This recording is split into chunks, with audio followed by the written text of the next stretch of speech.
Bienvenue encore dans la salle de la fréquence de la puissance de Dieu sur le déploiement de sa force, où nous continuons justement à enseigner sur les mystères du royaume de Dieu.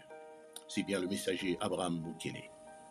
Au nom de tous les attributs de Dieu, je vous salue et je vous invite justement à vous connecter à la suite de ce programme et du message sur les mystères du royaume de Dieu. À la première partie, je vous avais dit que, avant justement de toucher sur les mystères, je vous parlerai du grand mystère. Parce que, en fait, dans le royaume de Dieu, un mystère engendre d'autres mystères. Et le mystère principal, je vous ai dit, c'est l'agent principal, la structure principale, l'entité principale, l'intelligence principale par lequel Dieu devait justement entrer en relation avec toute sa création afin d'établir ce que nous appelons une relation créationnelle. Ça veut dire que le créateur Elohim Shaddai devait justement entrer en relation avec d'autres Elohim qui sont ses créatures et établir un mode de fonctionnement de vie et de gouvernance dans ces mondes-là. Car lui, en tant que créateur, il n'habite pas dans de mondes créés, il habite dans le monde de l'infini. Voilà pourquoi il est écrit dans le livre de Genèse de Bereshit, c'est écrit qu'il y avait de l'abîme sur toute la terre. C'est-à-dire qu'au commencement, il y avait justement l'abîme et il y avait le ténèbre partout. Ça signifie tout simplement que c'était une dimension de dire l'infini, l'inconnu. Parce qu'à ce moment-là, c'était un moment de sombre, un moment de silence, où le Saint-Esprit lui-même mouvait sur toute la création qui était informe, vide.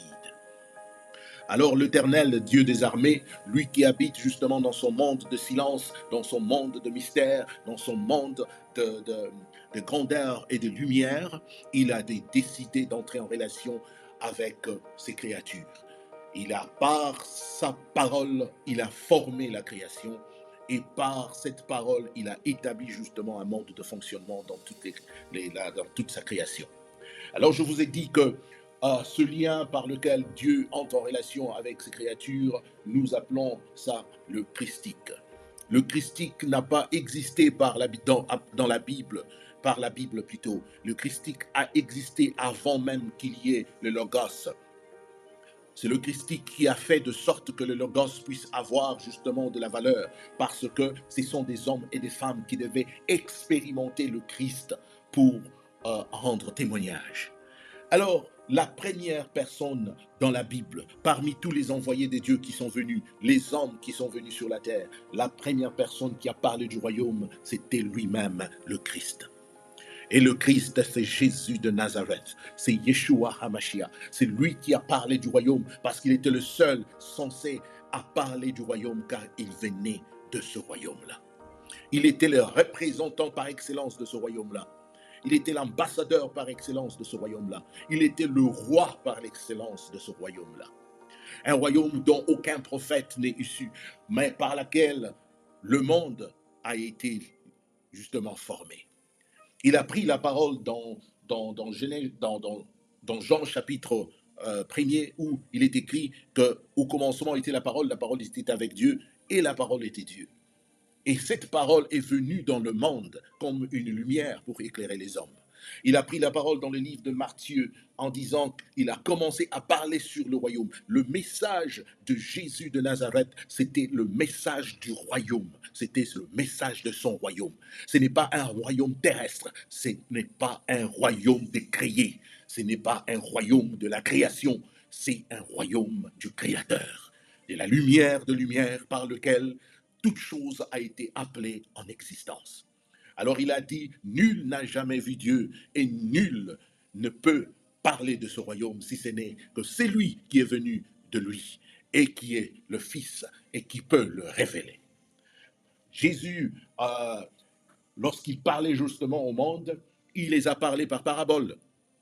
Les apôtres sont venus vers lui et ils ont dit, Seigneur, pourquoi tu prêches avec des paraboles? Dans Matthieu chapitre 13, le verset 11, le Seigneur a dit, si je leur parle en parabole parce que il ne leur pas été justement donné de comprendre le mystère du royaume. Mais vous, vous avez été choisis pour que ce mystère vous soit révélé, pour que vous puissiez connaître le mystère du royaume de Dieu. Ça veut dire que la prise de conscience et de connaissance du savoir, du mystère du royaume de Dieu est une grâce justement par excellence. C'est une grâce de Dieu, c'est une grâce du Père de lumière qui a choisi que les humains puissent obtenir la grâce de connaître les mystères de ce royaume. Jésus a dit que plusieurs justes ont désiré justement, plusieurs prophètes ont désiré de participer dans cette grâce, d'entendre les mystères du royaume. Pas la grâce seulement de vivre, de voir le Christ dans sa dimension christique, mais de voir le Christ parler du royaume.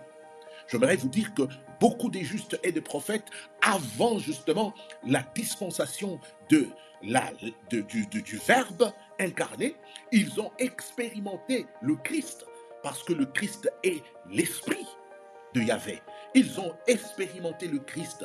Abraham a expérimenté le Christ. Jésus nous les a confirmés. Il a dit qu'il m'a vu et il s'était réjoui de me voir.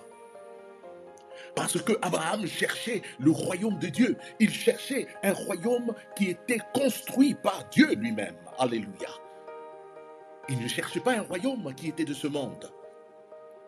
Alors Jésus a dit que beaucoup de prophètes, beaucoup de justes ont désiré participer au moment où le Christ incarné devait parler sur le royaume. C'est une grâce pour vous d'entendre ces grands mystères et de les savoir, afin de y hériter, ainsi de manifester le déploiement de la puissance de ce royaume pour la démonstration des vertus et des attributs de Dieu, au nom de Dieu, le Père, le Fils et le Saint-Esprit. Amen. Nous allons continuer dans la prochaine série. Restez connectés.